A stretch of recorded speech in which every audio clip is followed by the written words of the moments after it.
while back, I did a video about some of Bionicle's unused concepts. Things that were planned, but for whatever reason, didn't end up appearing in the theme. Since that top 10 was uploaded to our channel, we've gotten a lot of new information about Bionicle's past, specifically a recent document posted to the TTV message boards by a member named Maku.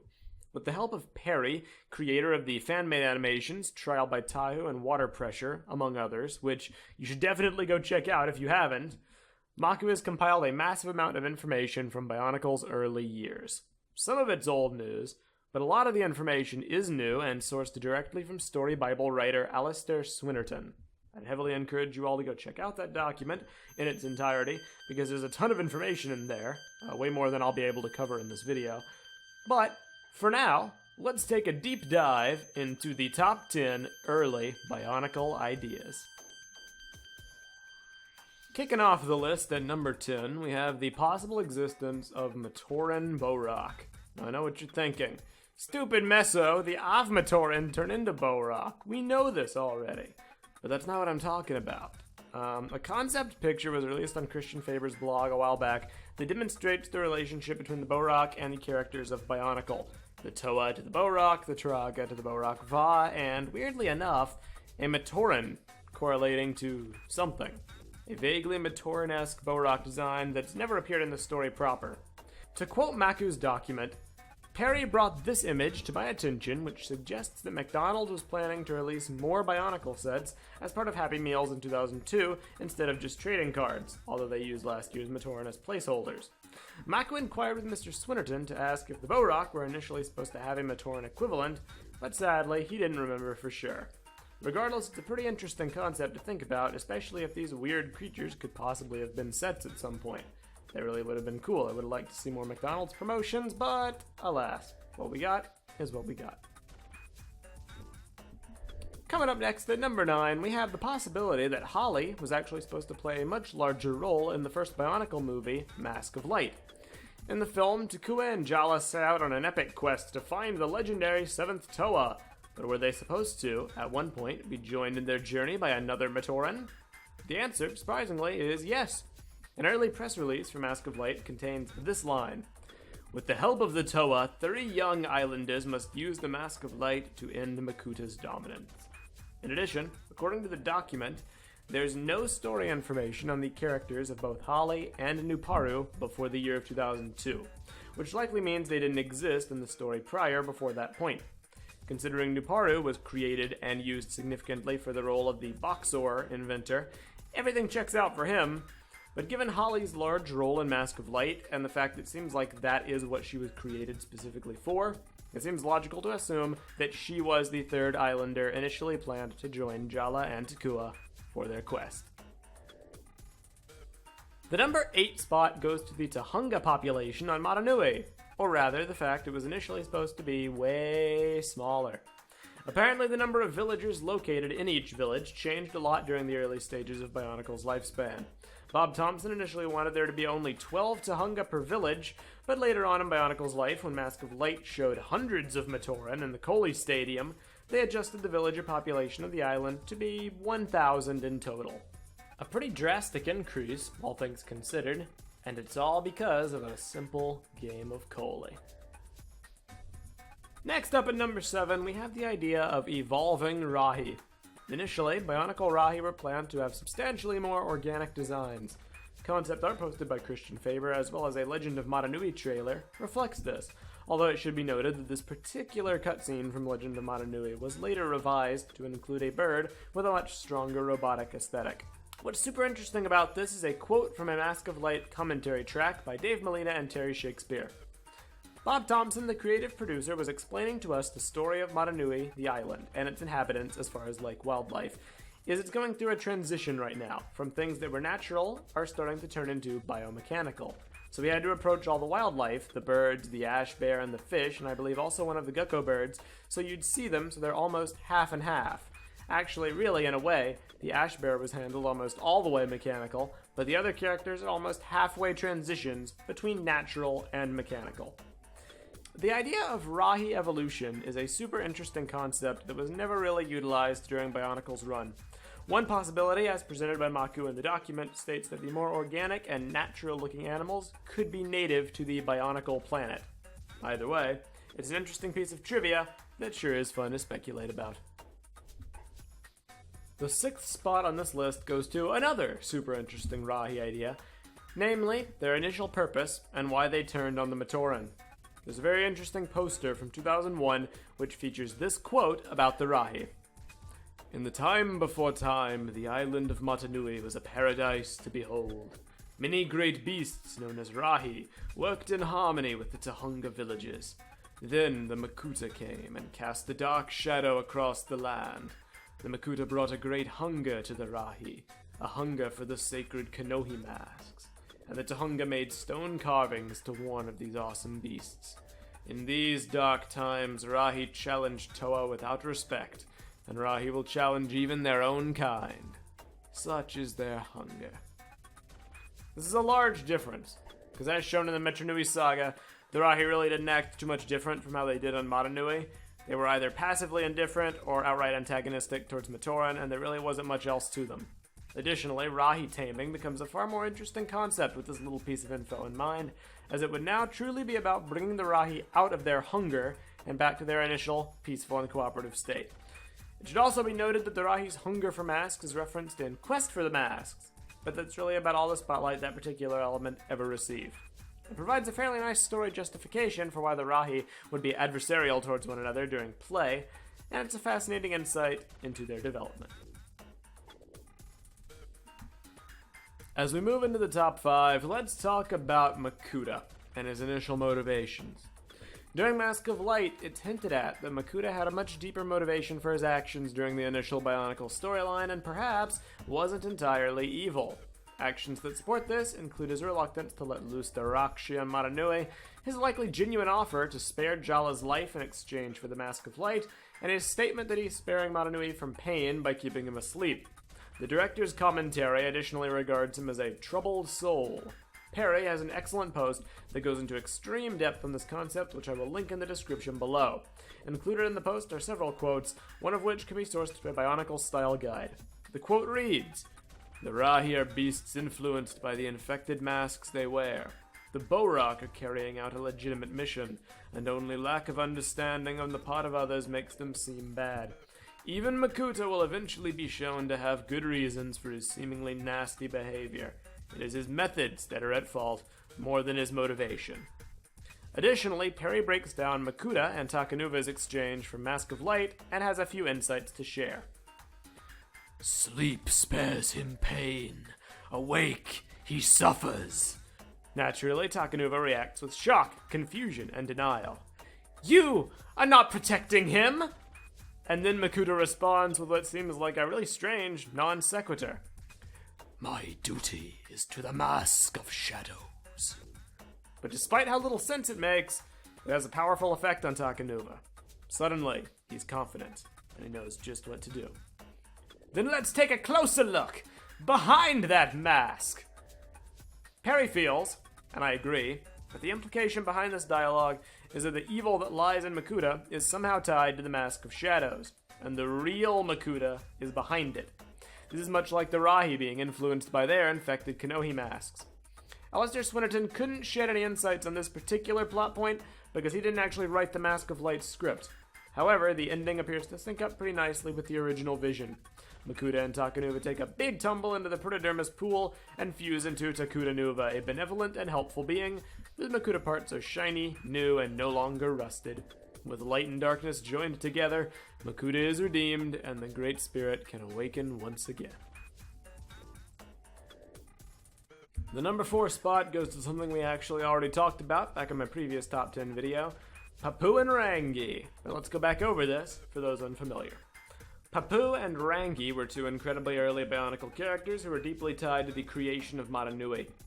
Their exact influence seems to be two entities from Polynesian mythology, Rangi Nui, the Sky Father, and Papatuanuku, the Earth Mother. Apologies if I pronounced those wrong, by the way.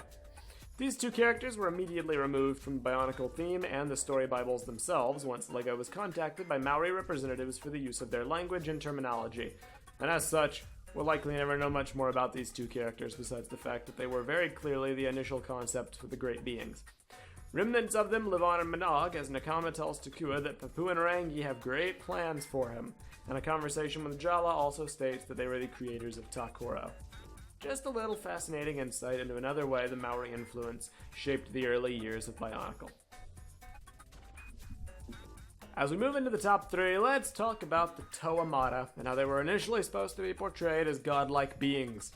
A story booklet found alongside the Quest for the Masks card game was confirmed by Alistair Swinnerton to be sourced very closely from the material he wrote for the theme. It's a possibility that the information could be taken from the initial development Bible given to LEGO back in 2000. In this booklet, the Toa were described with strong religious overtones.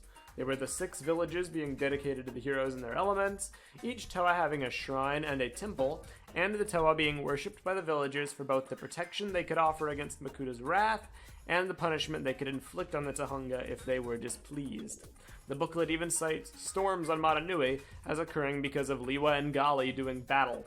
Additionally, a quote from Greg Farshchi and BZ Power says the following: "The Toa were originally supposed to be more solemn and stoic and serious, like gods, but the story team decided to make them more humanized, talkative, and more down-to-earth, with individual personalities."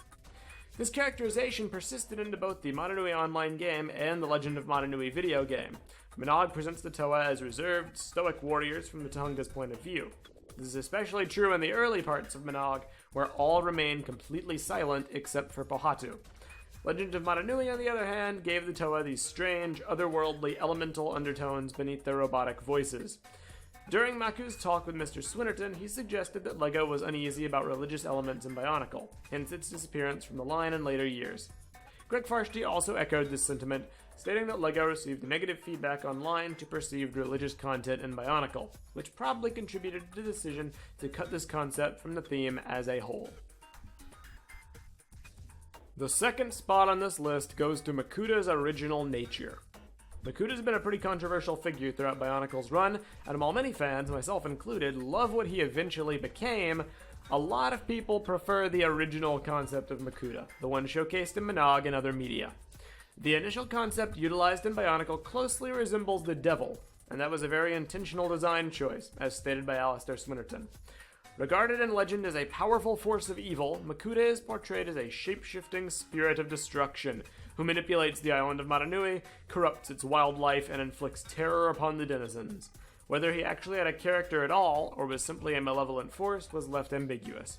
Makuta's 2001 bio on Bionicle.com reads as follows: "No creature that speaks has seen the Makuta and returned. His lair could be in every shadow, every scrap of darkness. Some say he has 3 heads, others say he can change into many forms. Only one thing is known for sure. If he is not stopped, his power and evil will grow to dominate all of Matanui. The legend says the Makuta is a whirling, kicking, screaming, clawing beast. He, or it, could be many things at once: cobra, tiger, hawk. Each must be defeated before the Makuta emerges from deep inside the surface of Maranui and replicates into a vicious swarm of separate and equally deadly beasts. And if this happens, the beings of Maranui will know untold harm." So the legend says. This portrayal of Makuta is notably present in Manog, which emphasizes the creation versus destruction element between Maranui and Makuta. During these sections, Makuta is often referred to as Nothing and the Void. Gordon Climbs of Templar Studios states that the dialogue regarding Makuta and Manog was their doing, although it was based on the original 01 story Bible. Makuta's beloved vortex form was also Templar's interpretation, per Maku's conversation with Mr. Swinnerton. Climbs states this about Makuta: "The void above Makuta is indeed a swirling mass of Lego pieces, though it's not supposed to be representative of his true form. Makuta is chaos and nihilism. Maranui is order and creativity. For me, Makuta represents the destructive aspect of playing with Lego. You'd build something, and then destroy it in order to build something new. Makuta is a maelstrom of swirling pieces. He represents the pile on the floor that all Lego creations come from, and will eventually return to." Finally, in the first year of Bionicle, Makuta was often represented by an infected How, Maranui's own symbol, corrupted. This is because Mr. Swinnerton intended for Makuta to be the inner darkness within Motunui, a part of the Great Spirit who had fallen from grace. With that information in mind, one of Makuta's most iconic quotes gets recontextualized. "The people of the world are builders, but look into their hearts, and you will find they also have the power to destroy.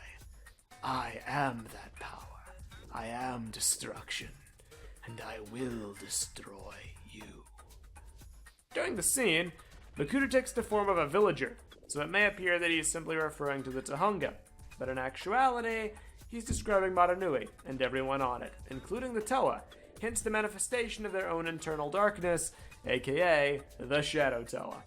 While I love the scheming, conniving master manipulator that we received in Makuta Pterodax, this alternative interpretation of the character is fascinating and definitely something to wonder about. Finally, the greatest early idea from Bionicle's history is the original purpose for the Great Spirit Robot. This one's pretty significant. A lot of people to this day dislike the Great Spirit Robot reveal because they feel like it came out of left field, that it wasn't always planned to be that way, or that fully embracing Bionicle's sci-fi traits in that manner is moving too far away from the initial storytelling style. But the truth is, the Great Spirit Robot was always planned to be the case, from the very start of the theme. The purpose behind it, however, did change significantly. According to Maku's document, the backstory of the robot was fully detailed by Alistair Swinnerton in the first few story Bibles. Some elements of the shattering backstory can be seen all the way back to those initial Bibles, but many aspects of the initial plan were either removed or altered significantly amidst a wide plethora of other story changes after Mr. Swinnerton's departure from the theme. The original idea for the Bionicle world always began with the destruction of a planet. The great beings hoped to colonize a new world, and to this end they created a large-scale biomechanical evacuation ship called Motunui. Motunui's goal was to transport their civilization, which was held in suspended animation inside the robot body, to a safe haven elsewhere in the universe, away from the destruction that plagued their home planet. Throughout the journey, the ship was staffed by the Tohunga, who worked with the Rahi creatures to maintain the ship and its systems, ensuring that everything worked properly. The Toa were tasked to serve as security officers. Another significant element of Motunui's systems was the Bohrok, whose job was to clean the debris from the robot's exterior. Upon reaching the destination world, Motunui was meant to be the catalyst for civilization's rebirth and to ensure the population would continue to thrive in happier lands. However, the best-laid plans often experienced the greatest of falls. Something went wrong with the voyage. An evil entity known as the Makuta sabotaged the mission and infected the ship with a virus, causing Motunui to crash land on the planet with only its head, knees, and feet emerging from the ocean. This great cataclysm scrambled the memories of the crew, who, except for the Toa, disembarked onto the island of Motunui, completely ignorant of their true purpose. Claiming the island for himself, Makuta spread unchecked, his dark infection manifesting from the robot's interior onto the land itself. He weakened the Tohunga's abilities and enslaved the Rahi beasts that now roamed wild across the island. Meanwhile, while all this was going on, the original inhabitants, the people who the great beings were trying to save and provide a new land for, they remained in stasis, deep within the robot, forgotten by all. This is incredibly significant for a plethora of reasons, as it seems the implication here was that the inhabitants being transported by the Motunui robot were likely humans, while the Tohunga, Toa, etc. were simply robotic creations meant to preserve and sustain them during transport. One line from an early story Bible would seem to confirm this, as it described the Bionicle planet as a place that might be Earth. A few other points before we close. In this iteration of the story, the Red Star was present in the original Bible. It functioned as some kind of orbiting mothership that likely served in aiding Motunui's takeoff. Additionally, as far as the island is concerned, it's unclear how the 6 environments of Motunui would have actually formed in this version. It's quite possible that it could simply have been Makuta manipulating the island, as was shown in the 2001 comics. And there we have it! A fascinating look back through Bionicle's past at what might have been. Once again, all the credit for this incredibly thorough research and compilation goes to Maku and Perry, respectively, as well as Alistair Swinnerton, of course. I'll link to TTV message board's topic where we first found out about this in the description below, as well as Perry's YouTube channel where you can check out the excellent fan-made Minogue-style animations he creates. But I want to know all of your thoughts on all this awesome material that we've learned through this document. What do you guys think about Bionicle's early direction versus where it ended up? Personally speaking, I really like the sci-fi direction it took. I love all the different factions and the huge worlds and the wars and the betrayals and the triple crosses.